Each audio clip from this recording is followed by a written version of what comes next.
أحد أحد أحد أحد أحد أحد أحد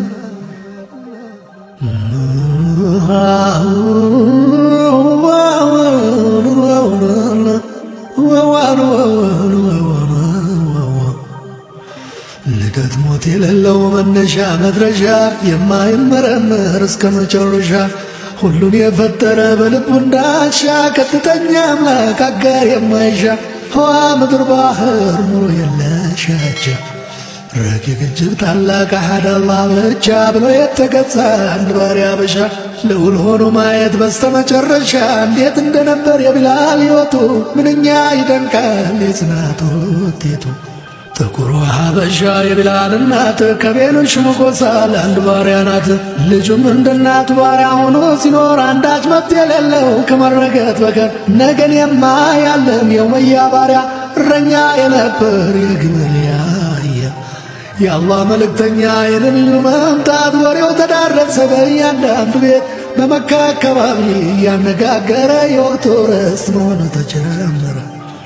የቁረይሽን ነገር ታላቅነት ንዶ ሙስሊምን ለማንገስ ጣዖታትን አስክዶ መሆኑ የገባቸው የነቢዩ ዓላማ መዶላት ጀመሩ በየቤቱ አድማ። በተለይ ኡመያ ኢብኑ ኸሊፋ ነበር በቤቱ ሰብስቦ ሴራ የሚያስተባብር። በዚህ ጊዜ ቢላል ብዙ ነገር ሰማ ያመዛዘነ ይህን አጉል አድማ።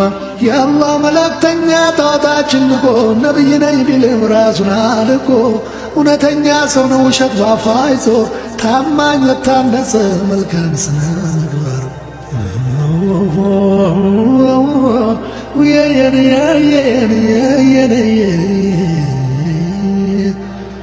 ለሰው ችግር ደራሽ አዛኝ ልብ ያለው ጉድለት የሌለበት ፍጹም ሙሉ ሰው ነው እያሉ ሲያነሱ በአድማቸው መካከል እንደ ዋዛ ይሰማል ጆሮ ሰጥቶ ቢላል ነቢዩ ተከታይ ከቶ እንዳያገኙ የሚያደርጉበትን መፍትሄ ሲመኙ ቢላል ይገርመዋል የዚህ ሴራ ጥንስስ እንዴት ሁለት ምላስ ይኖራል በአንድ ራስ።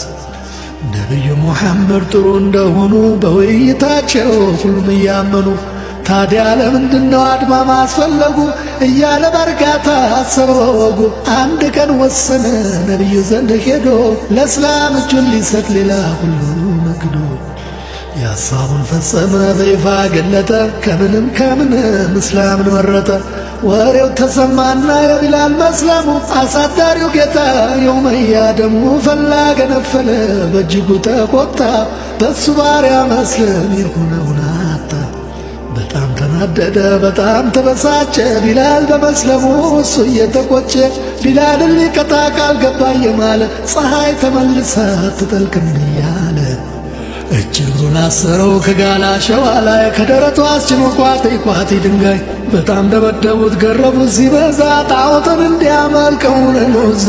ቢላል ግን በፍጹም ከአሐድ በስተቀር ካፉ ሌላ አይወጣም እንዴት ብሎ ይናገር። የቁረይሽ ሹማምንት እጅግ ተናደዱ ሀፍረት ሆነባቸው ቢላል አካሄዱ። ያለ ርኅራኄ በሳት እያጋሉ ተኮሱት ገረፉት ጣዖት ጥራ እያሉ። ቢላል መለሰ እሺ አይልም አፌ አሐድ ብዬ ልሙት ለአላህ ተሰይፌ። አሐዱን አሐድ አሐዱን አሐድ አሐዱን አሐድ አሐዱን አሐድ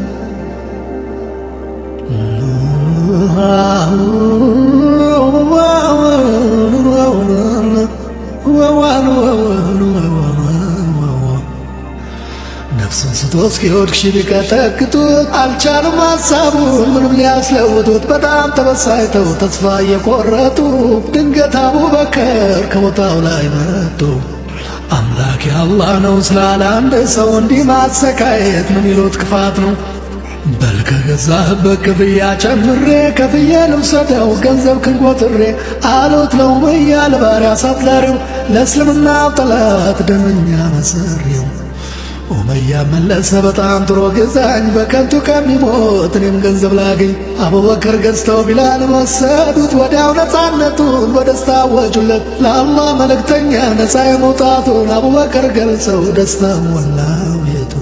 በመዲና ስደት አንዳዛን አድራጊ መኖር ስላለበት ሆኖ አስፈላጊ ዘር ቀለም የማይለይ አድሎ የሌለበት ነፃነት አልባሹ የእስልምና እምነት ከባርነት መዞ ከትቢያ ፈልጎ ቢላልን መረጠው ሙዓዝን አድርጎ የቁረይሾችና የሙስሊም ልዩነት እየከፋ ሄደ ወደ ምድር ጦርነት በሙስሊም ተከታይ በነ ቢላል ዘመድ እልቂትን የሚሻት ፊሳት የሚያነድ ዑቅበት የሚባለው ጨካኝ ሰው አውሬ ኡመያን ሰው መሃል አዋርዶ በወሬ በሙስሊም ሕዝብ ላይ ሰይፉን እንዲያነሳ ወደ ኋላ እንዳይለ ነፍሱ እንዳይሳሳ የግድ አስገደደው ተነሳ ሊዋጋ ፍልሚያው ተጀመረ የለም እንዳይነጋ ወጣ ካፎቱ ሰይፍ ተመዘዘ ሰው አንገት ለአንገት እየተያያዘ ወይ መግደል ወይ መሞት የለው ሌላ ምርጫ እናት ወዳይገቡ ይጠፋል ማምለጫ ምድር ቁና ስትሆን የደም ጎርፍ አበላ የዚህም የዚያም ሲቀር ወድቆ የሰው ገላ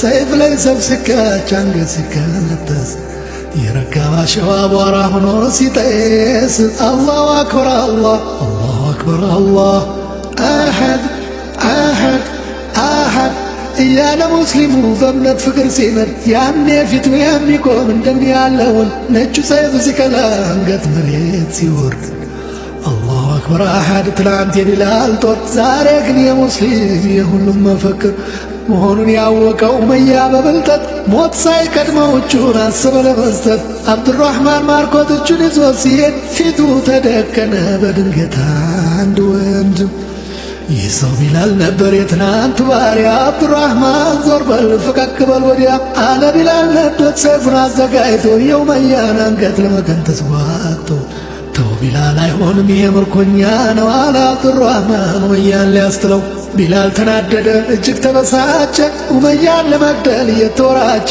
ይኸው አብዱራህማን ያልደረቀ ደም ነው የእኔም ያንተም ወንድም በሰይፍ የገደለው እምልልሃለሁ ክዳነ ኡመያ ነፃነት አልሻም የልሁም ባሪያ ቢላል አጋዥ ጠራ እናንተ ወንድሞቼ የክህደት መሪን ኡመያን አግኝቼ እሱ ነፃ ይሁን ቢላል ከእናንተ ውስጥ እኔ ባሪያ ልሁን አሁን ለሞት ልስጥ የዲን አጋዦቹ ኡመያን ከበቡ ዘወር አለ አብዱራህማን ራቀ ካጠገቡ ቢላል ዘለለና በተጠማ ሰይፉ ከተፋው ኡመያን ያንን የሰው ክፉ أحد أحد أحد أحد أحد أحد أحد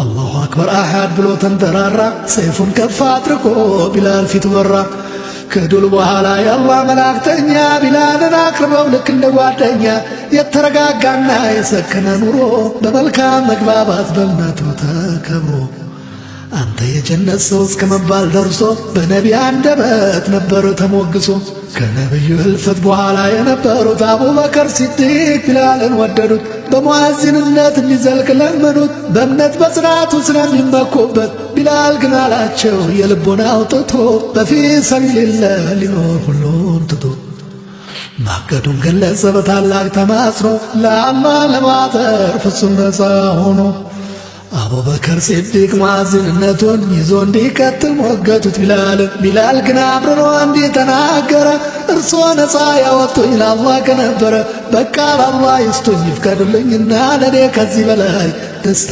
የለምና ነፃ ሲያወጣው ለአላህ ብዬ ነው ብለው ፈቀዱለት ቢላል እንዳስበው በፊ ሰቢልላህ ከዚህ ቀን አንስቶ ኖሮ አለፈ ቢላል ለሙስሊም አብርቶ ኖሮ አለፈ ቢላል ለሙስሊም አብርቶ ቢላል ያበሻ ወርቅ ያበሻ እንቁ ኩራት መመኪያችን መሆኑን ወቁ እኛ ያበሻ ልጆች የሙስሊም ቀንድነን ነክተን ተግተን እንቁም አላህ ለሰጠን ዲን የባርነት ቀንበር ሰንሰለት በጥሶ ሕይወቱን ለአላህ በክብር አግዞ አሐድ ብሎ ያለፈ የሙስሊሞች አርማ የእኛ በመሆኑ የቢላል ዓላማ አንድ ሆነን ለአንድነት አንድ እንደነበሩት ሩሃቸውን ሰጥተው ለዓለም እንዳበሩት እንደ ቢላል ጽናት እንቁም ሳናቅማማ ነውና እስልምና ጀነት አድራሽ መኖሩ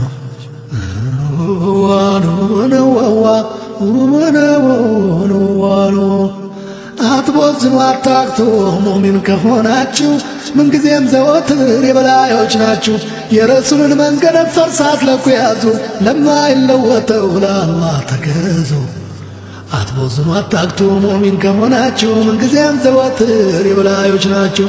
የረሱልን መንገድ ፈርሳት ለኩ ያዙ ለማይለወጠው ለአላህ ተገዙ ለማይለወጠው ለአላህ ተገዙ።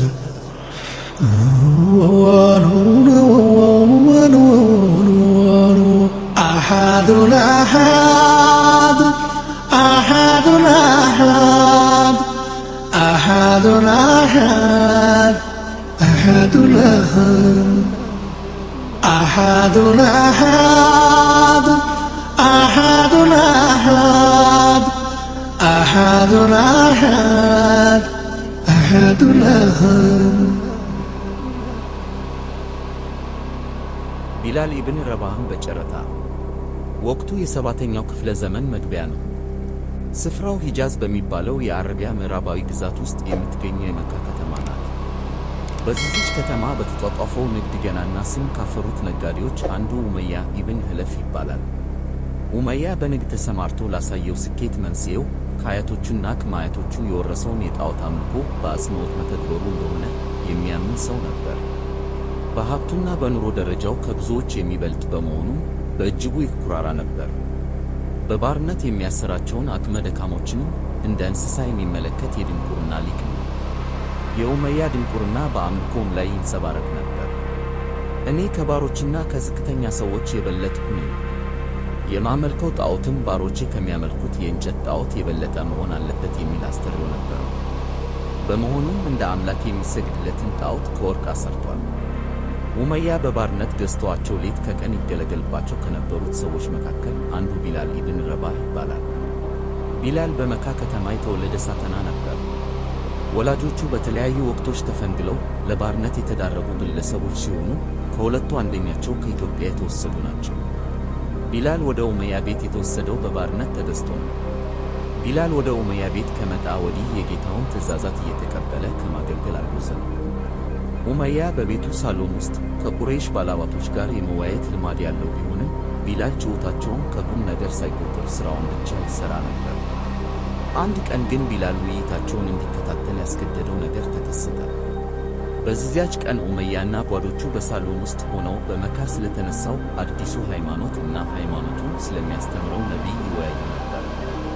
አዲሱን እምነት የሚያስተምረው ሙሐመድ የሚባል የበኒ ሐሽም ጎሳ ተወላጅ መሆኑን ተናገሩ። የሙሐመድ መልእክት ዋና ጭብጥ ጣዖት ማምለክን ተው፣ አንዱን አምላክ ብቻ ተገዙ የሚል እንደሆነ አሰመሩበት። በዚህም ንዴታቸውንና ቁጣቸውን ገለጹ። ታዲያ ተወያዮቹ በዚህ እሳቤ የተናደዱት በእኩል ደረጃ አልነበረም። ከእነርሱ መካከል እንዴቱ ጣሪያ ላይ የደረሰበት የቤቱ ባለቤት የሆነው ኡመያ ኢብን ህለፍ ነበር። ሙሐመድ አንዱን አምላክ ብቻ ተገዙ አሉ።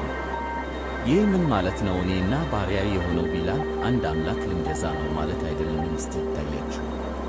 እኔ የምገዛው ጣዖት ከወርቅ ነው የተሠራው፣ ቢላል የሚሰግድለት ጣዖት ግን ከእንጨት ነው የተሠራው። ሙሐመድ ይህንን ተውትና አንዱን አምላክ ተገዙ ሲል እኔና ባሪያዬን በእኩል ደረጃ ላይ ማስቀመጡ አይደለም። ይህንን አልቀበልም። ሙሐመድን እስከ መጨረሻው ድረስ እንታገለዋለን። የቁረይሽ ባላባቶች ይህንን ሲነጋገሩ ቢላል በወዲያኛው ክፍል ሆኖ በአትኩሮት ያዳምጣቸው ነበር። እነርሱ ውይይታቸውን አገባድደው ሲወጡ አሳዳሪው የሰጠውን ሥራ በሙሉ ልቡ መሥራት አልሆነለትም። በተለይም ሙሐመድ የሚፈልገው እኔና የኔ ባሪያ የሆነው ቢላል እኩል ሆነን ለአንድ አምላክ እንድንሰገድ ነው የሚለው የኡመያ ኢብን ህለፍ ንግግር ሊያስቀምጠው አልቻለም። በመሆኑም ወደ ነቢዩ ሄዶ ስለ አዲሱ እምነት ሊጠይቃቸው ወሰነ። ነቢዩ ቢላልን በአክብሮት ተቀበሉት። ስለ ዲነል ኢስላም ዘርዘር አድርገው አስተማሩት። በዘሩም ሆነ በባርነቱ የማንም የበታች እንዳልሆነ ነገሩት። የሰው ልጆች ሁሉ በፈጣሪ ፊት እኩል መሆናቸውንና ለፈጣሪ ባላቸው ፍራቻ ብቻ እንደሚበላለጡ አስረዱት። ቢላል ከነቢዩ በተማረው ሁሉ ረካ። በድንቁርና በተዋጠው የያኔዋ የመካ ከተማ ማኅበረሰብ መካከል በባርነቱ የማይጠየፉት ቅን አሳቢዎች በመኖራቸውም ተደነቀ። የነቢዩ መንገድ ተበዳዮችን ከጭቆና ነፃ ሊያወጣ የመጣ የአርነት ፍኖት ስለመሆኑ ደመደመ። በዚያችው ቅጽበት አሽሃዱ አን ላኢላሃ ኢለላህ ወአሽሃዱ አነ ሙሐመዱን ረሱሉላህ በማለት ሙስሊምነቱን አወጀ። ቢላል እስልምናን በተቀበለበት ወቅት ነቢዩ እምነቱን የሚያስተምሩት በሚስጥር ነው። የሙስሊሞችን ማንነት ለማወቅም አስቸጋሪ ነበር። ቢላልም እምነቱን በሚስጥር ጠብቆት ነበር። ይሁንና አንድ ቀን ሙስሊምነቱ እንዲታወቅበት ያደረገበትን ድርጊት ሲከውን ተገኘ። በዚያች ቀን ቢላል በነቢዩ ዘንድ የነበረውን ቆይታ አገባዶ ወደ ቤቱ ሲመለስ አንድ ጊዜ ወደ ካዕባ ጎራ ብለህ በዚያ ዙሪያ የተኮለኮሉትን ጣዖቶች አዋርድ የሚል ስሜት መጣበት። ይህንኑ ተከትሎም ወደ ካዕባው ጥብቅ ስፍራ ጎራ አለ። የመካ ጣዖቶች፣ እናንተ ድንዙዞች፣ መናገርም ሆነ መስማት የማትችሉ ዱዳዎች እስቲ አንድ ጉዳት አድርሱብኝ እያለ ደነፋባቸው። በእጁ የመታቸው ለእነርሱ ያላቸውን ጥላቻ አሳያቸው። ምራቁንም ተፍቶባቸው አወረዳቸው። ቢላል ይህንን ሲያደርግ አንዱ የመካ ነዋሪ ከኋላው ተደብቆ ያየው ነበር። ይህ ሰው የቢላል ጣዖታቱን እንዲያዋርድ መነሻ የሆነው ነቢዩ ሙሐመድ የሚያስተምሩት እምነት ስለመሆኑ አልተጣጣረም። በመሆኑም ጊዜ ሳያጠፋ ወደ ኡመያ ኢብን ኸለፍ ሄዶ ያየውን ሁሉ በዝርዝር ነገረው። ኡመያ በሰማው ነገር በንዴት ጦፈ። በተለይም ቢላል በጣዖቶቹ ላይ ተፍቶ ነበር የሚለው ነገር እንደ እሳት ነው ያቃጠለው።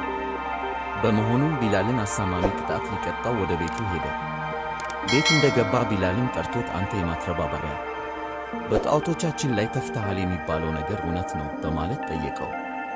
እውነት ነው፣ የማይጠቅሙና የማይጎዱ ዱዳዎች ናቸው። ከአንዱ አምላክ በስተቀር አምልኮ የሚገባው ምንም ነገር የለም። እንዲህ አልክ፣ አንተም የሙሐመድ ተከታይ ሆንክ አለው። አሁን ነቢዩ ከአላህ የተላኩ እውነተኛ መልእክተኛ ናቸው። ይህንን ነገር በቶሎ አስተባበል። ቶሎ ብለህ ሙሐመድ ባመጣው መልእክት አላምንም፣ መካዎች ከአያት ቅድመ አያታቸው የወረሱት ሃይማኖት ትክክል ነው በል። እምቢ ካልክ አሳማሚ ቅጣት ይከተልሃል። ቶሎ አስተባብላለሁ። ላኢላሃ ኢለላህ ሙሐመዱን ረሱሉላህ። ኡመያ በንዴት ጨሰ። በቤቱ ውስጥ ያሉት ሌሎች ባሮች ቢላልን እንዲያስሩት አዘዘ። ከዚያም በአለንጋ ይገርፈው ጀመር። ባለ በሌላ ኃይሉ ለጠለጠው። በሰውነቱ ላይ ሰንበር እስኪወጣ ድረስ ወገረው። በመሃሉም ቶሎ ብለህ የሙሐመድን እምነት አስተባብል እያለ ጠየቀው። የቢላል መልስ ግን አሃዱን አሃድ የሚል ነበር። ኡመያ በአለንጋ ላይ አለንጋ ቢቀያየር የሚፈልገውን መልስ ማግኘት አቃተው። ኡመያ ለጥቂት ቀናት ቢላልን እንዲህ ካሰቃየው በኋላ ፍላጎቱን ለማስፈጸም ሌላ ብልሃት ቀየሰ። ይህም ቢላልን እንደ እሳት በሚለበልበው የአረቢያ አሸዋ ላይ ራቁቱን ማስተኛት ነበር። ይሁን እንጂ ቢላል የሚበገር አልሆነም። ሰውነቱ በአሸዋው ረመጥ በሚተኮስበት ወቅት ሁሉ ከአንደበቱ የሚወጣው አሃዱን አሃድ የሚል ሐረግ ነበር።